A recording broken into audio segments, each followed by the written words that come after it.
Hello दोस्त, आप कैसे हैं? हम आशा करते हैं कि आप ठीक ही होंगे। और मैं एक बार फिर से आपको अपने चैनल नेशनल इंटरनेशनल न्यूज़ में स्वागत करता हूं। और मैं आपको यह भी बताना चाहता हूं कि देश दुनिया की बड़ी खबरों के साथ जो भी देश दुनिया की यूक्रेन और रूस से हो, चाहे जितनी भी बड़ी खबरें, हम सब सभी खबरों को आपको देने के लिए यहाँ पे डेली एक वीडियो बनाते हैं। तो आप इसे लाइक एवं सब्सक्राइब करना न भूलें और चैनल को आगे बढ़ाने में आपकी मदद चाहिए हमें। आप लाइक एवं सब्सक्राइब ज़रूर करें। तो एक बार करते हैं रूस और यूक्रेन की बात। तो रूस और यूक्रेन की बात की जाए तो लगातार जो है एक दूसरे की ओर बढ़ते हुए, और जहाँ पे रूसी राष्ट्रपति पुतिन पुतिन ने जहाँ की बात की जाए तो वो लगातार यूक्रेन पर अपनी चढ़ाई करते हुए और वहाँ पे अपने सैनिकों को, अपने टैंकों को भेजते हुए, वहीं पे यूक्रेन के राष्ट्रपति ज़ेलेंस्की ने लगातार उनका विरोध करते हुए अपने सैनिकों को बॉर्डर पे लगाते हुए, और इतना ही नहीं बल्कि नाटो के कई सारे देश यूक्रेन के पक्ष में आते हुए, जहां यूक्रेन को हथियार के साथ साथ पैसों का भी लगातार देने की आग्रह कर रहे हैं, जिससे कि यूक्रेन की मनोबल बढ़ता रहे और वह पीछे ना हटे। तो इसी इस घड़ी में यूक्रेन के साथ देने के लिए दुनिया के कई सारे देश, जैसे ब्रिटेन, अमेरिका, नाटो और जर्मनी जैसे देश उसके साथ में आ रहे हैं, उसका मनोबल ऊंचा कर रहे हैं ताकि यूक्रेन पीछे ना हटे।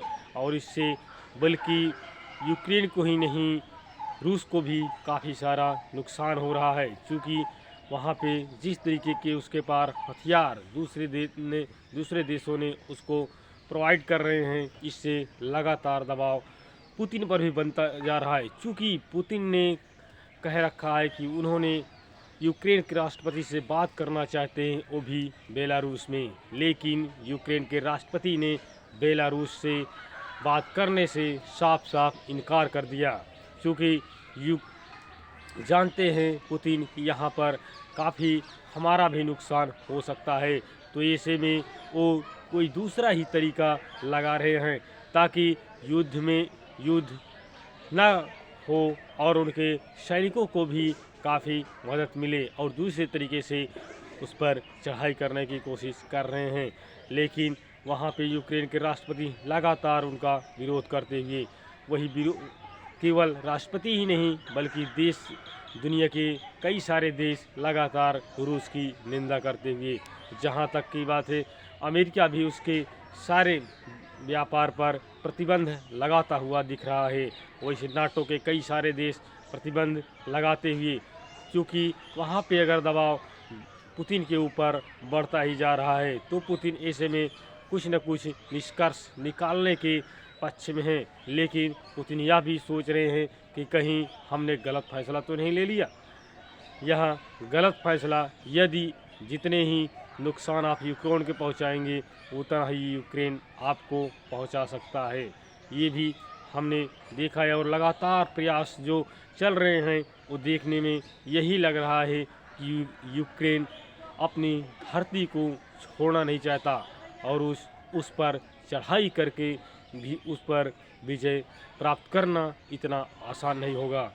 तो हम उनका मनोबल बढ़ाने के लिए हम भी सोचते हैं कि यूक्रेन छोटा देश जरूर है, लेकिन अपने दमखम के साथ पूरी लड़ाई को अंजाम देता हुआ।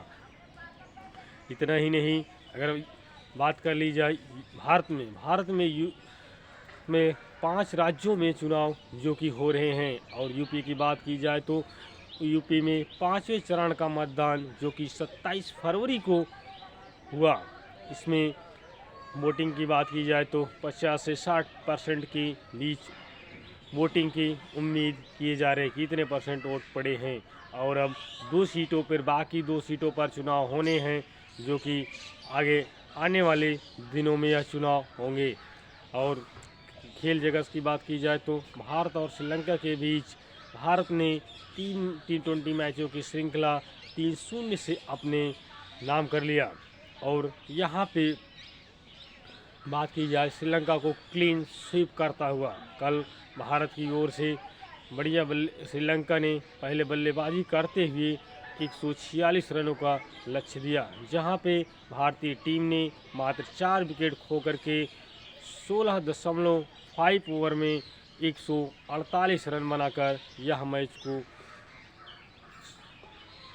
6 विकेटों से अपने नाम कर लिया। इसी के साथ सीरीज पर भी अपना कब्जा कर लिया। भारत की ओर से खेलते हुए मात्र 45 गेंदों में 73 रनों की पारी खेलते हुए सुरेश अय्यर ने बहुत ही अच्छी बल्लेबाजी करते हुए, वहीं पे अगर बात की जाए रविंद्र जडेजा ने भी 18 गेंदों में 22 रनों की शानदार पारी खेली, जिसमें भारत को जिताने में अहम भूमिका रही और भारत आसानी के साथ यह टारगेट 146 रन का पा लिया और उस पर विजय प्राप्त कर लिया।